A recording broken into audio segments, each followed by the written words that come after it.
Hello, I'll be your librarian today.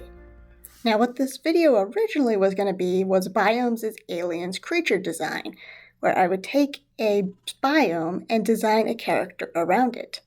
But since it is Smaugust, I decided to change it to be exclusively dragon, especially since the original concept drawings that I did looked a little bit like dragons. So all of these are going to be dragons and all of them are going to be Smaugust. But I'm not really drawing a dragon every day, so I can't believe it's not Smaugust, sort of Smaugust drawing challenge. And I might take a week off because it's my sister's birthday. I might draw her something for her birthday. And so one of the videos is not going to be in August. It will be in September. This video will mostly be a story-focused episode, but you can see my design process going on in the background. So now, journey to the land of swamp dragons.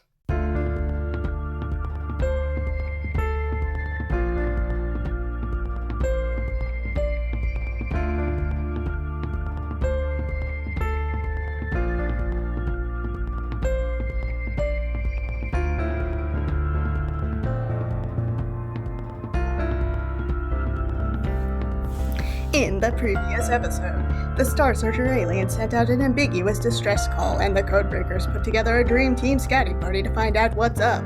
Today, we'll see what was up with all that. Alani came through the door to the teleportation room at 3 a.m, and everyone else on the team stopped their conversations. Alani swallowed and continued on as if nothing had happened. Good morning, team. Are you ready to traverse the aether in a highly experimental process that will likely render our flesh from our bones? Mike and Dahlia groaned. Ari gave a half-hearted sardonic cheer, which made Dahlia smirk. Saffron, or Mary Angela, whatever she was going by this week, began signing exasperatedly at Alani. You're welcome, the leader said while pointing at her, but looking past to the portal. Jack, how's it coming? Jack, who was a late teens, dark-haired tech genius, startled to back awake and began typing on the keyboard almost instantly. It's ready when it's ready, ma'am. Alani slumped her shoulders slightly. Saffron kept signing and flashing images at her. She's saying it's not fair that she has to carry a hiking bag, Mike volunteered. You're literally assigned the least weight amount, Alani told her. And you have the food, which will be depleted as we go along. I don't know what you're complaining about. Saffron flashed some images of some sort of alien creature chasing her along the beach, and the backpack slowing her down and snagging on a piece of driftwood, and then the reflections went dark, as the potential future Saffron was presumably shattered. She says, I got the gist, Mike. Oh, come on, don't talk to the translator, that's just bad manners. Alani pinched the bridge of her nose. Fine, I'll be nice and take half your load. Happy, Glassman? She says, 3/4 of the load, half-human. That's manageable. Jack, how are we on that teleporter? He woke up and once again started typing and flipping levers. Just a few more minutes, ma'am. Ari began shifting the materials in the bags around unprompted, and Dahlia tiredly limped over to help him. Mike took a deep gulp of coffee, made a satisfied and bounced on the balls of his feet as the caffeine kicked in. Alani glanced at the company mug that he was drinking out of. Are you going to take that with you through the portal? Nah, I'm going to give it to Jack on the way out. Huh? Jack woke up again and glanced around wildly around the room before settling his gaze on Mike. You want something? Yeah, for you to take my cup when I'm done. Ah! No way. I'm not a dish boy. He typed a few more buttons, and a millimeter-deep purple plasma waterfall fell from the ceiling. Okay, you guys can go through now. Okay. Alani picked up her bag and nearly toppled over when it was heavier than expected. I'm going to go through first, and then Saffron, Mike, Dahlia, and finally Ari. I'm not coming? Asked Jack. Alani glared at him. Oh, that was a little bit of a joke, ma'am. Everyone got in line behind Alani. Mike tried to shove his mug into Jack's hands while saying, Come on, man, what am I supposed to do with this? Take it with you. You never know when it might prove useful. Mike raised his eyebrow. Alani watched the purple plasma shimmer in the low light. For a moment, she felt like she was in an empty room, staring at a different portal several years ago, when the tears in her eyes had blurred into the movement of the plasma and had somehow enhanced its beauty, despite the lack of clarity. She shook herself out of the memory. "Is everyone ready?" Ari cleared his throat. "Ready to go into unknown territory to face some sort of unspecified threat? Or are we ready to go where people presumably speak a language that only Saffron or Mary Angela, or whatever she's going by this week, will be able to understand, who will, in turn, need to be translated by Mike? I'm ready for that. I won't speak for anyone else." Alani sighed. "Thank you, Ari." She stepped through the portal. There was a jolt that shook through her temporarily incorporeal body. That wasn't supposed to happen. The light from a different sun shone into her eyes, but she adapted almost instantly and stepped out of the way for Saffron. Her feet were instantly soaked in a muddy swamp puddle, and she jumped out of it in surprise. The portal was hanging off a tree branch along with moss and vines, though it was flickering. A slight glance around at Alani let it sink in that she was in the center of some sort of nature, which was surrounded by soggy ground, shallow waters, and innumerable plants, bugs, and birds.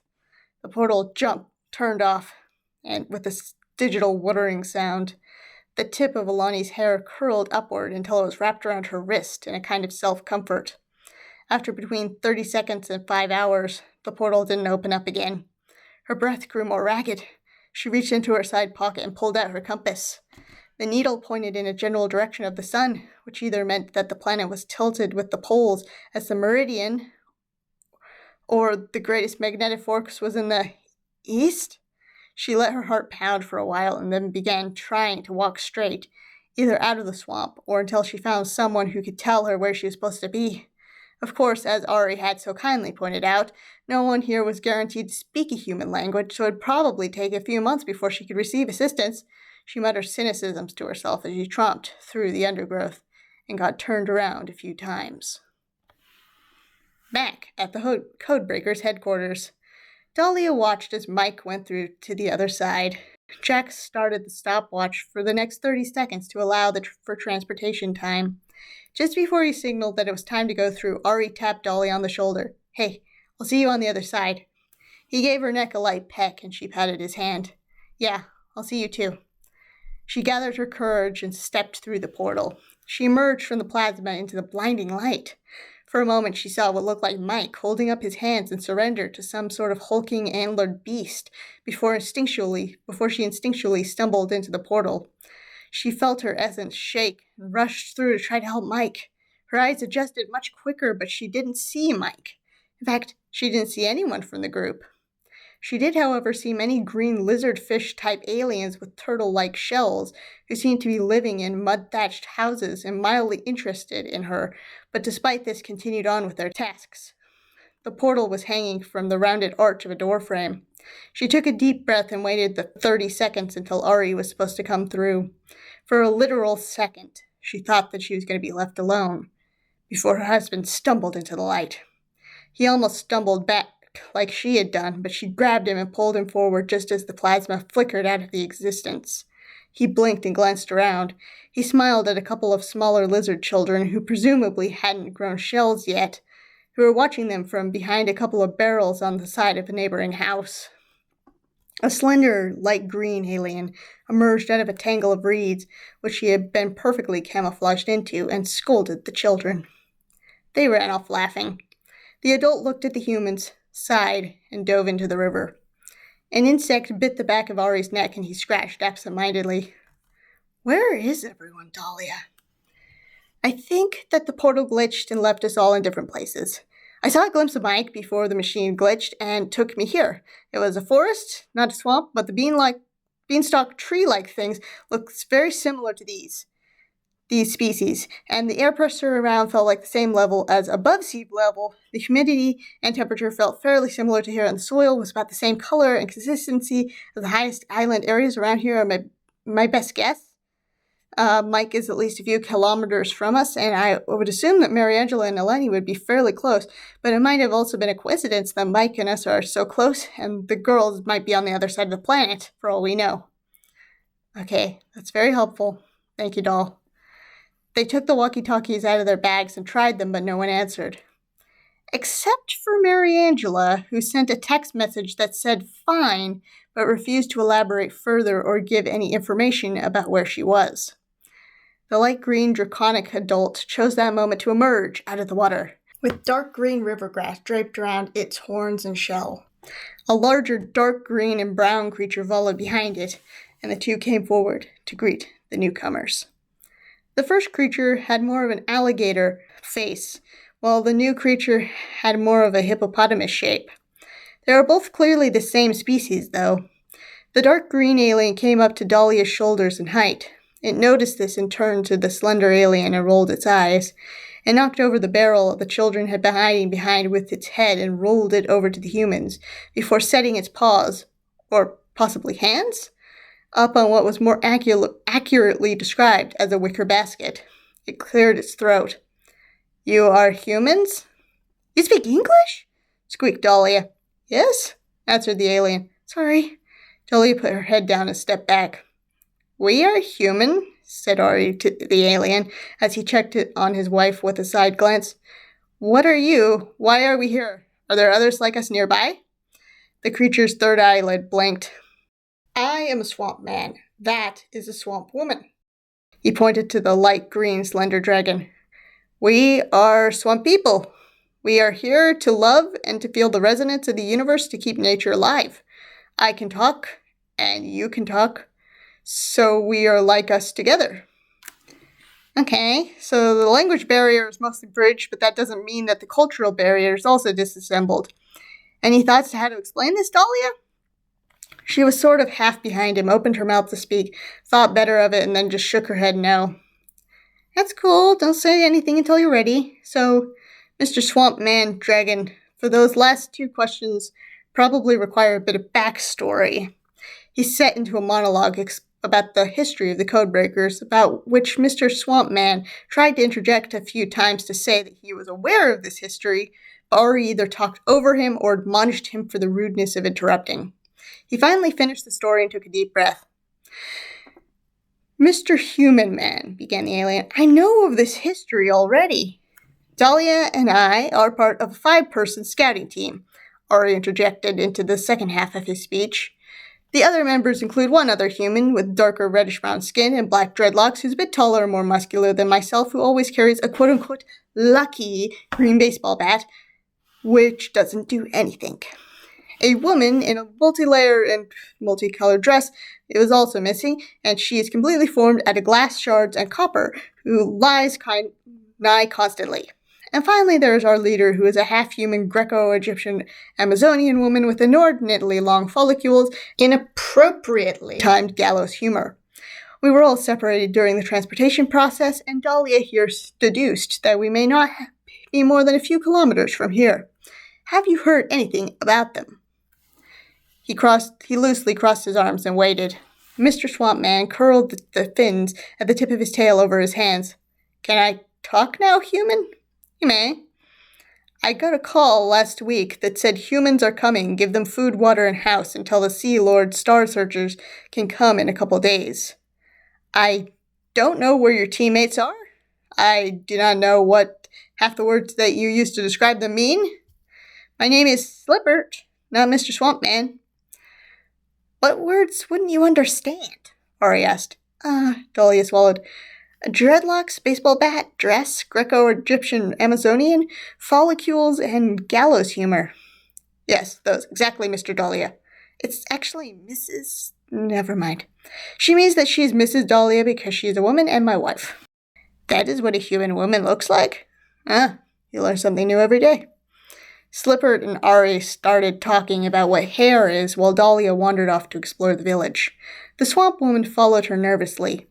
From a quick glance around, the woman was lighter in color. The women were lighter in color than the men, which helped them to blend into the reeds and grasses of the land parts of the swamp, while the men were darker to better camouflage with the water of the swamp. The men had more saturated crests that came in red, orange, yellow, and light blue ever so occasionally.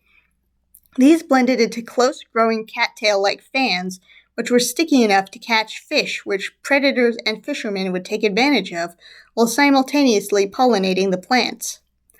The women tended to the crops and children while the men fished and hunted in the rivers. While heading along the river, Dahlia found a domed cage over water that contained a bunch of turtle snail-type aliens with sharp teeth and a long tail. When examining the shells of these creatures and those of the swamp people, they appeared exactly the same. After staking out the corner shop which surrounded the door to the cage, Dahlia eventually saw a man with a cracked shell come in, talk to a guy dressed in a fishing net holding up his tail, and took off his shell, which the other guy started plastering up. The customers started going around the store looking through jars of gunk, which was either some sort of bug repellent, food, or possibly some sort of fuel for the scattered weed whackers and chainsaw-type tools.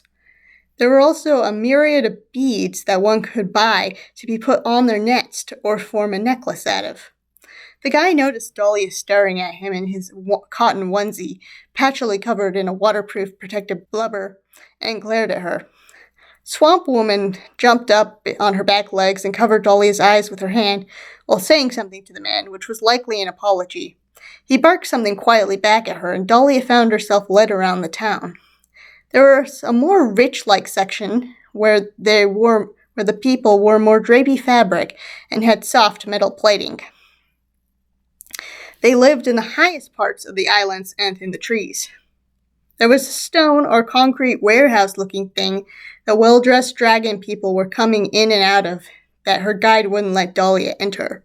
She found a spa where the customers received help shedding their skin. It was in a higher area and was in an underground dragon-made cave. There were coal fires on which attendants would pour water on top of to make steam. There were hooks on which everyone had hung up their shells and where the customers had put their clothes. This was the women's section, but regardless, Dahlia felt embarrassed and stumbled out with her face flushed. She would never unsee that. Swamp Woman looked up at her mortified countenance with concern. In the midst of that trauma, Dahlia heard music? She walked around the caves to the other side of the island to try to find the source of the sound. She saw a boy sitting with his eyes closed and who wasn't wearing a turtle shell, but had repurposed a smaller shell into a lyre, which he was playing. He had a case for it, which passers-by threw shiny rocks and raw fish in. Dahlia kneeled next to him and listened to his tune. "Why aren't you wearing the shell?" she wondered out loud. "Who's there?" He started but didn't open his eyes. "Oh, you speak English? I'm a human visitor. You play beautifully." "Thanks. And English was my second language in school." Everyone else, he thought I was crazy for not learning highest mountain or other swamp, but I like the sound, and Mr. Slipper let me listen to the cassettes. Do you need something? "No, I just want to ask some questions. If that's okay, that is. There's no law against it. Ask away." "I'm sorry, it's sort of distracting that you're not looking at me. Could you open your eyes?" "What, this here?" he said, tapping his face with his tail while playing the strings. "Closed eyes is an act of protest to a miscarriage of justice or other perceived slight from the governing body. Mine is harrowing tale, so harrowing, I might need some incentive to elaborate further." Dahlia took off her bag and began rooting around. "Could I hear about why your shell looks different from everyone else's first?" "One and the same yapping session." "So, I have some earth jerky, but I don't know if it's safe for you to eat or not." She held it out to him. He stopped playing and sniffed it before holding it and placing it in his case. "I know a guy who could shake that for me." "Doesn't all the grease hurt the lyre?" "Nah, I've lined it for that. Ready?" "Yes?" "Right then." He strummed a few chords. "Not long ago, when I was young, my mother up and died. I'm not sure whether that's a sign of remorse or irreverence, but I'm just going to go on. My language skills are pied. My father took it very hard and worked all day and night. He chewed the fungus root and gained a rep to fight. One day I was walking home from school and took a shortcut past the dam. My father had been chewing. His mind was slightly addled. As I was walking past a stick into my leg, he did ran. Okay, the phrasing is slightly off, but rhyming is hard, so don't be maddled. To the healing hutch he ran with eye over his spine. They picked me up poorly, but before he could say one line, dramatic line break. My old man was arrested, and while none had seen the scene, the ruling body determined that he was in intentionally obscene. You see, the sea folk have invaded the northern bog and southwestern marsh, and so our noble queen drew up a plan which some assume is less harsh. For any crime, no matter how minor, up to the coast the prisoners must tread, and work as a peace offering to fill our small swamp with less dread. A father of mine, not of trial, was garnered, and up through the forest he was sent. And then I crossed my eyes in protest, couldn't complete the ceremonial Snorrigan hunt, so I had to settle for a baby because I was the only one that could catch and afford, and I learned English, and now I'm talking to you. How are you, by the way? Dahlia brushed tears out of her eyes. That was an awful story. Have you ever tried to visit your dad? Afraid not. Hard to go on a broken leg, or a tack leg that doesn't work right. You eat my potato soup, right? I gather that was an expression, but I don't think I want to know what that means. Everyone has their own potatoes in their mind garden, and they know their own potatoes real well, and it's rare that anyone eats other people's potatoes because their own metaphorical food's the best. It still sounds like something else, but I'm going to try to meet you halfway on this one. Yes, that goes to Christmas past, or that's the spirit. I always got those two confuddled. Dahlia nodded to herself. I'll have to check with Ari, but I think that we can go to the sea folk to rescue your dad. That's probably what we're here for anyway. Even if he disagrees with me, I'm going to go anyway. He doesn't tell me what to do. I'm not sure whether that's healthy or not. Depends who Ari is. I wouldn't happen to be someone with a slightly deeper voice, which gets really fast when talking about plants. Do you have some sort of future-telling ability? Nah, I heard of someone over there. He pointed with his tail and started focusing on his music a little bit more diligently. Dahlia looked up and noticed Ari wandering with Slipper a few meters down the road. Okay, I'm gonna go talk to him, and then I'm gonna go save your dad. She started up toward Ari, and the kid called after her, You'll try and save him. Don't promise anything you don't know you can't keep. Slippert was giving a tour guide lecture in a bored manner. As it is almost sunset, the queen makes an appearance to dictate any new laws of the day. The gates to the warehouse-like building opened, and a tall female dragon standing on her hind legs and inside the giant shell appeared on the queue.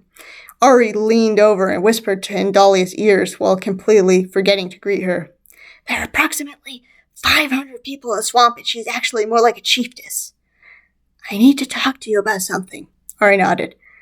Let Slippert finish speaking first. The queen is a noble and beautiful creature who never touches the water, their guide continued. She was raised eating the shells of the purple cyclops snails that grew into incredible heights and gained the muscle strength to walk on two legs the majority of the time. Slipper got sort of carried away in the lecture and had his gaze firmly fixed on the queen. Ari leaned closer to his wife. I never thought I'd say this, but I'm starting to get a bit bored. He's been saying similar facts over and over, and we knew a lot about their political structure from the broadcasts. What do you wish to talk about? Dolly explained the Harper boys' situation. You're right. That is a horrible story. Slipper here told me that the sea people have a rocket that goes to the space station and that the representative won't be here for a week. Some of that is prep for the trip, so if we leave now, we might get there before the representative is scheduled to leave and save everyone a bunch of time. They slipped away to avoid an argument with Slippert. Harper kids said that they would make it to Forest Village by nightfall, which sounded very similar to where Mike had ended up, and the three left before anyone knew that they were gone at the kids' request. The local law enforcement was under orders not to let the humans leave, which seemed highly suspicious to all of them. This must have proved prudent, as the whole swamp was left in a state of panic before they sent out the fiercest tracker that the Queen's personal guard could provide to chase down the humans. As the light began to dim in the untamed part of the swamp, where the distinction between the land and the water was negligible, and the branches caused even the two-legged deer to have trouble moving, a creature fought her way through the underbrush. The one silver lining to the whole situation is that the thick layer of mud coating Alani's skin and clothes protected her from bug bites and from the strangely hippo-like animals. She followed a flash of light, nearly too tired to know why she was doing it, and came up upon a solitary, well-fortified island. Mary Angela, or Saffron, or whatever she was going by this week, sat under a tree with her legs crossed and beautiful images meandering across her surface, like clouds in a sunny day. She was remarkably clean. Alani tried to blink herself into a state of consciousness where she could understand what was going on. You knew that this was going to happen? Mary Angela showed an image of herself questioning what was going to happen, and the images of the swamp showed across the glassman in the reflection. There was a moment where Mary Angela saw herself looking into the future to see herself looking into the past, and infinite reflections within reflections appeared on the image, along with Alani's face with a mixture of a dumbfounded and furious expression. Alani flicked some dirt on her teammate, and Mary Angela recoiled in absolute horror. Why? What did you do that? Frantic images of the glass cleaner in Ari's bag flashed through her crystal for a moment before the glassman showed Mike getting punched in the face by a large claw and his nose bleeding. He didn't have his lucky green baseball bat. If anyone was going to get a broken nose, my money would have gone on Ari. Mary Angela showed more images of things that were to come and how Mike was imprisoned. I guess that leaves it up to us to rescue him. The glassman signed yes, and if she were capable, she would have given a mischievous grin.